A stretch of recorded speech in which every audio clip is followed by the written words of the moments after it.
Welcome to Nicholas Adoko blog series.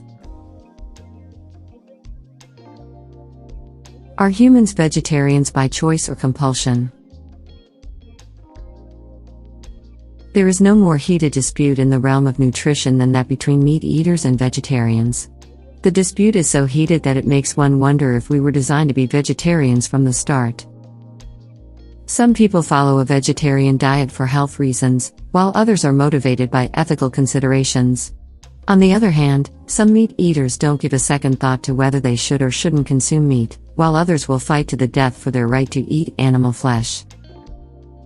When it comes to nutritional decisions, passions can run surprisingly high. Food is a matter of survival, and we still feel the need to defend our food sources deep down in our primate brains.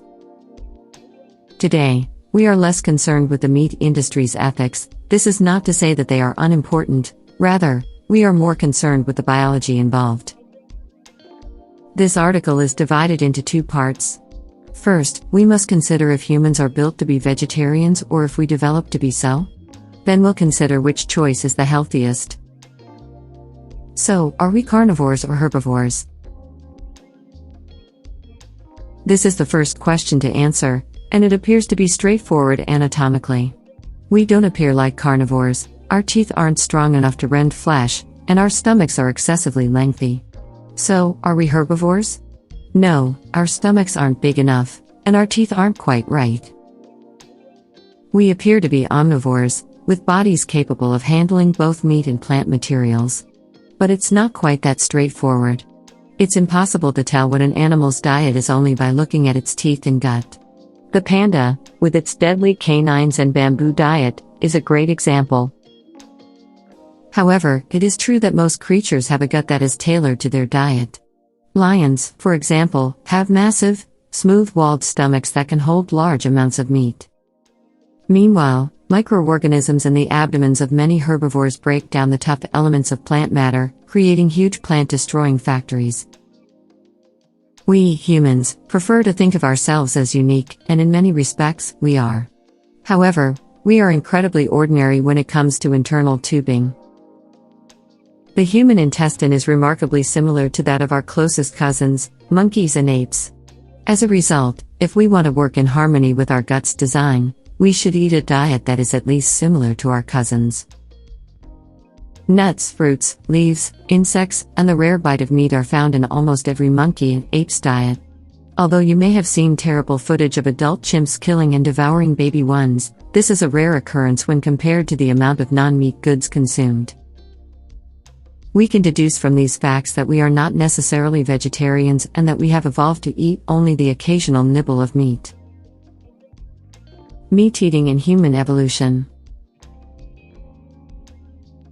Some evolutionary experts believe that eating meat provided an important advantage to early humans.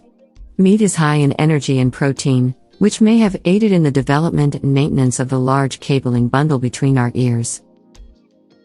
According to the expensive tissue hypothesis, we must save metabolic energy elsewhere in order to have a larger brain.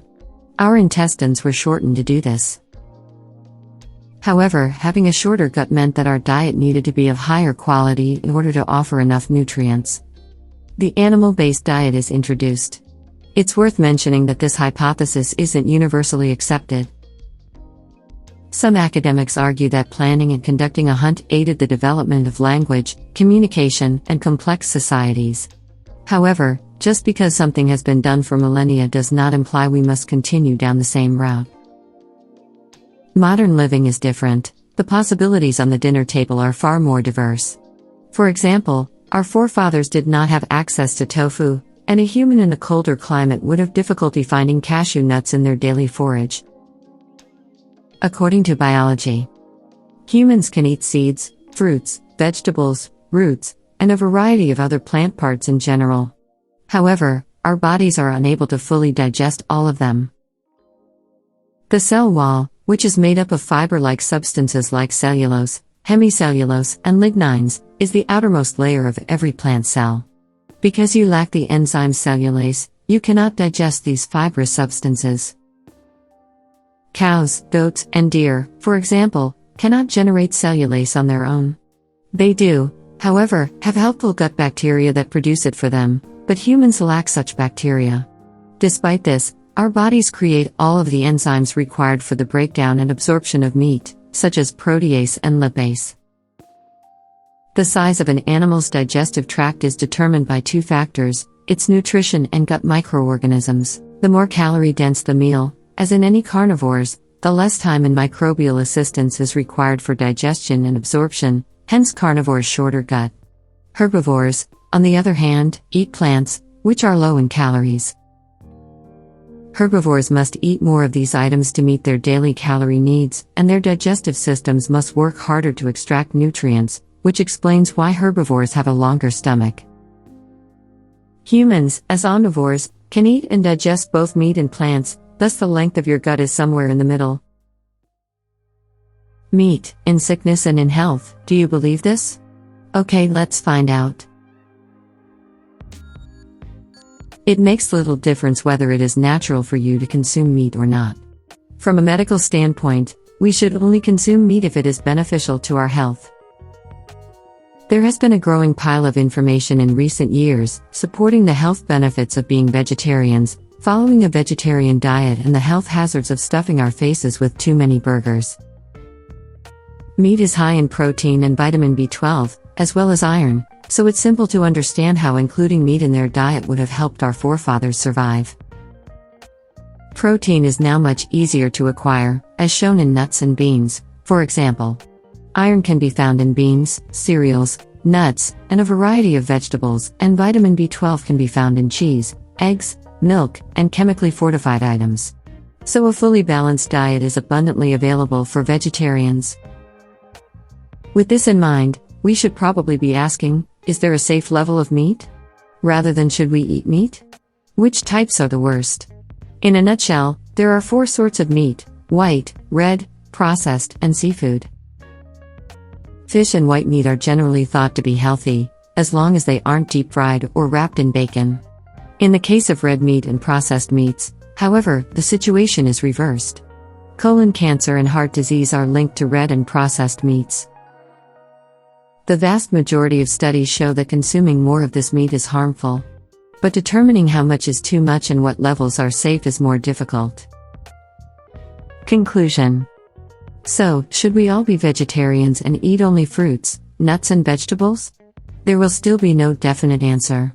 Humans have been eating meat for a long time without too much consequence. Although a diet low in meat is far healthier, some people just can't get enough of the taste of it. And, nutritionally, we no longer require meat to provide proteins and vitamins, as there are plants and supplements that can effectively substitute. Both sides have their perks and quirks, but at the end of the day, the choice is yours. Kindly like and subscribe to this YouTube channel for more content. After subscribing, click on the bell icon to get notified when we post a new video. Thanks for watching. I hope it was helpful. Let me tell you a little bit about Nicholas Adoko Technologies. We help businesses and companies build an online presence by developing web, mobile, desktop, and blockchain applications. As a company, we work with your budget in developing your ideas and projects beautifully and elegantly, as well as participate in the growth of your business. We do a lot of freelance work in various sectors such as blockchain, booking, e-commerce, education, online games, voting and payments. Our ability to provide the needed resources to help clients develop their software packages for their targeted audience on schedule is unmatched. Be sure to contact us if you need our services. We are readily available. Contact us via our website at nicholasadoko.com.